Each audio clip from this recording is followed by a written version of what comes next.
Hello everyone, Assalamu alaikum. This is Sumaya blog. Welcome to new another blog video.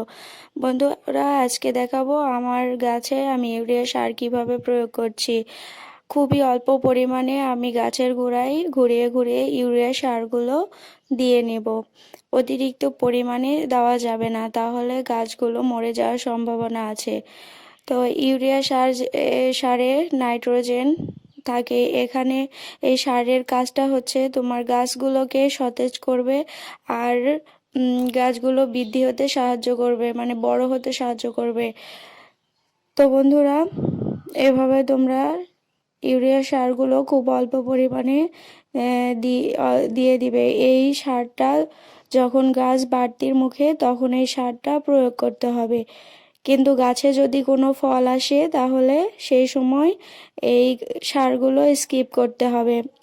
আমি এর আগের ভিডিওতে দেখাইছিলাম যে ইউরিয়া বাদ দিয়ে ডিএপি, টিএসপি আর পটাশ সার দিয়েছিলাম। তো ইউরিয়া সারটা আমি গাছের গোড়ায় অ্যাড করিনি, যেহেতু আমি দেখলাম যে গাছগুলো বাড়তির মুখে আছে, তখন আমি ইউরিয়া সারগুলো গাছের গোড়াতে দিয়ে দিলাম। তোমরা এভাবে ড্রাগন গাছের গোড়াতে তোমরা ইউরিয়া সার দিয়ে দিতে পারো। আর ভার্মি কম্পোস্ট, যেহেতু আমি নভেম্বরে গাছের গোড়ায় ভারী খাবার দিয়ে নিয়েছি, তো ফেব্রুয়ারিতেও গাছের গোড়ায় ভারী খাবার দিতে হবে। সেটা হচ্ছে হাড়ের গুঁড়ো আর ভার্মি কম্পোস্ট আর শিংকুচি।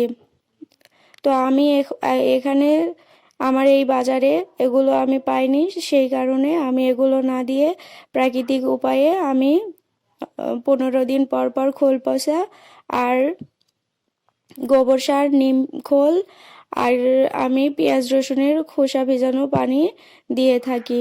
যখনই আমার গাছের গোড়া শুকিয়ে যায়, তখন আমি ফ্রেশ পানি না দিয়ে গাছের গোড়াতে পেঁয়াজ রসুনের খোসা ভেজানো পানিটা গাছের গোড়ায় দিয়ে নিই।